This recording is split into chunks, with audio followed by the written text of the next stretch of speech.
मां सरस्वती इंटरमीडिएट एवं मां सरस्वती महिला पीजी कॉलेज व मां सरस्वती इंटरमीडिएट द्वारा कॉलेज परिसर में राष्ट्रीय आविष्कारक प्रदर्शनी का भव्य आयोजन किया गया। इस प्रदर्शनी में छात्र छात्राओं ने विज्ञान, पर्यावरण, तकनीक एवं सामाजिक सरोकारों से जुड़े विभिन्न प्रकार के आकर्षक व उपयोगी मॉडल प्रस्तुत किए, जिन्हें देखकर आगंतुक काफी प्रभावित हुए। कार्यक्रम का शुभारंभ विद्यालय प्रबंधन एवं शिक्षकों द्वारा दीप प्रज्वलन के साथ किया गया। प्रदर्शनी सौर ऊर्जा, जल संरक्षण, स्वच्छ भारत, स्मार्ट सिटी, आधुनिक कृषि तकनीक, यातायात प्रबंधन एवं डिजिटल इंडिया जैसे विषयों पर आधारित मॉडल प्रमुख आकर्षण का केंद्र रहे। छात्रों ने अपने अपने मॉडलों के माध्यम से समस्याओं के समाधान भी प्रस्तुत किए। इस अवसर पर प्रबंधक ने कहा कि ऐसी प्रदर्शनी से विद्यार्थियों में वैज्ञानिक सोच, रचनात्मकता एवं नवाचार की भावना का विकास होता है। विद्यालय में प्रधानाचार्य ने छात्रों की सराहना करते हुए कहा कि इस तरह के आयोजन बच्चों के सर्वांगीण विकास में महत्वपूर्ण भूमिका निभाते हैं। प्रदर्शनी के समापन पर उत्कृष्ट प्रदर्शन करने वाले छात्र छात्राओं को प्रमाण पत्र देकर सम्मानित किया गया। कार्यक्रम में शिक्षकगण, अभिभावक एवं बड़ी संख्या में विद्यार्थी उपस्थित रहे।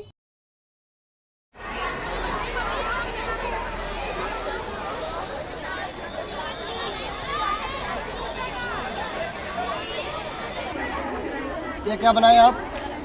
हाँ, ज्वालामुखी कैसे होता है?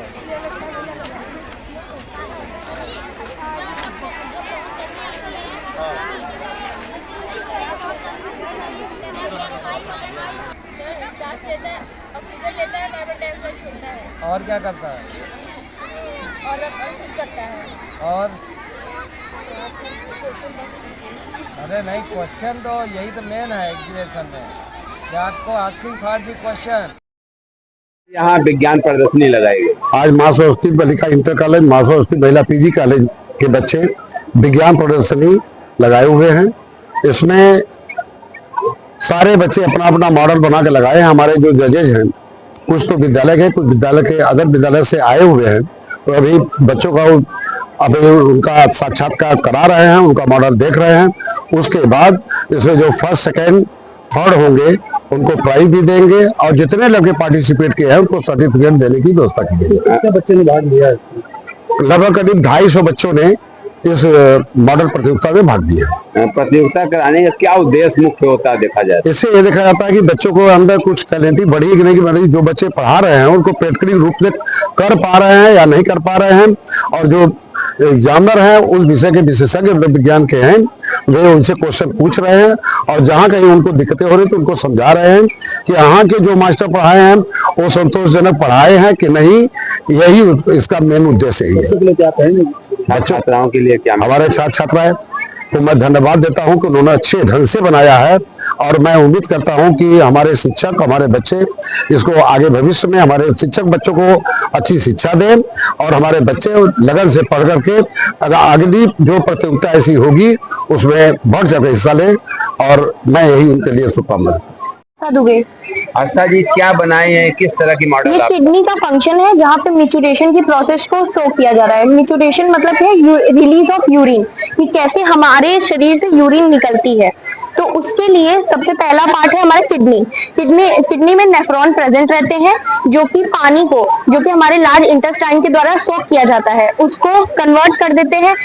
उसमें यूरिया रहता है, ग्लूकोज रहता है और एक्स्ट्रा वाटर रहते हैं, जो हमारे नेफ्रॉन से यूरिनरी ब्लैडर में आते हैं यूरेटर के थ्रू।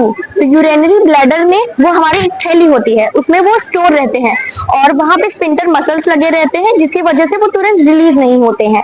तो उसके बाद जब स्पिंटर मसल्स हमारे दिमाग को सिग्नल भेजता है कि अब हमारी जो थैली है या फिर ब्लैडर है वो भर चुका है, तो उसके बाद हमारा दिमाग सिग्नल देता है कि अब उसको रिलीज कर दिया जाए। तो जब स्पिंटर मसल्स होते हैं, जो कि स्मूथ मसल्स के बने हुए रहते हैं, वो रिलैक्स हो जाते हैं और हमारी यूरिन रिलीज हो जाती है, इस तरीके से यूरेथ्रा के थ्रू। किस विद्यालय में आप पढ़ते हैं? मैं मां सरस्वती महिला पीजी कॉलेज। मेरा नाम मिसबा है। मैं मां सरस्वती महिला पीजी कॉलेज में पढ़ती हूँ।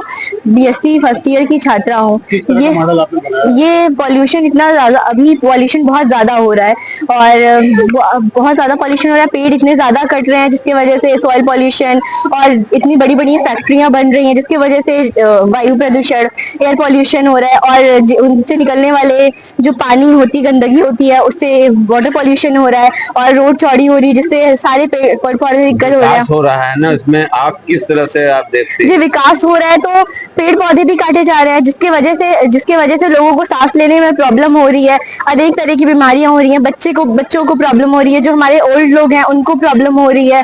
और विकास के साथ साथ हम लोगों के मतलब इफेक्ट भी तो हो रहा है। तो इफेक्ट के अलावा क्या किस तरह के प्रोजेक्ट के माध्यम से आप सरकार को एक हम सरकार को ये कहना चाह रहे हैं कि अगर आप पेड़ निकाल रहे हैं, हटा रहे हैं, काट रहे हैं, तो कुछ ऐसी जगह बनाइए जहाँ पेड़ लगे, अत्यधिक पेड़ लगाएं, और जो चिमनियां है उससे निकलने वाले धुएं का कुछ उपयोग करके हम लोग अच्छा उपयोग करके उसको प्योर करें, उस एयर को प्योर करें, जिससे हम लोगों को इनहेल करने में कोई भी प्रॉब्लम ना हो, सांस लेने में कोई प्रॉब्लम ना हो। मतलब पौधे लगाएं तब काटे। पौधे अगर आप विकास करने के लिए पौधे काट भी रहे हैं, तो जितने पौधे काट रहे हैं उस हिसाब से उतने ही का एवरेज बना के पौधे लगाए भी, जिससे आगे जाके फ्यूचर में कोई प्रॉब्लम ना हो। बोलो। Good morning sir, my name is Janvi Saroj, my name is Anilya Pati. किस तरह की मॉडल आप बनाई हो, किस क्लास में पढ़ती हो, किस विद्यालय में पढ़ती हो? ये डिजिटल इंडिया, मैं क्लास 5 में पढ़ती हूँ, और ये वो स्मार्ट सिटी है, और मतलब जैसे आगे जो बढ़ते रहते हैं उसके लिए है। क्या इस मॉडल के माध्यम से क्या आप संदेश देना चाहती हैं? इस संदेश से है कि डिजिटल इंडिया भारत सरकार द्वारा चलाने जाने वाला एक योजना है। यह योजना पूरे भारत में 1 जुलाई 2015 को शुरू हुई थी। नाम बताओ। My name is Anjali Tiwari, class 12। हमने मानव उत्पत्ति किस बनाई विद्यालय में आप पढ़ते हैं? माँ सरस्वती इंटरमीडिएट कॉलेज। क्या कहेंगे, किस तरह की मॉडल आप बनाए? हमने साइंस का मॉडल बनाया है, मानव उत्पत्ति और भविष्य के मानव उत्पत्ति में हम ये बताना चाहेंगे कि हमारे पहले के पूर्वज कैसे थे। पहले सूक्ष्म जीव, उसके बाद चूहे, फिर बंदर, फिर इंसान, धीरे धीरे डेवलपमेंट हुआ, वातावरण, बहुत सालों बाद हम एक इंसान बने। और हमारे आगे के मानव कैसे होंगे, कोई ज्यादा बड़ा होगा, कोई ज्यादा छोटा होगा, और दिमाग में वृद्धि कम होगी, और कोई मतलब बहुत ही छोटा, कोई बड़ा, कोई बहुत ज्यादा लंबा, ऐसे ही होंगे। जैसे हम लोग समान है वैसे नहीं होंगे आने वाले मानव। Thank you.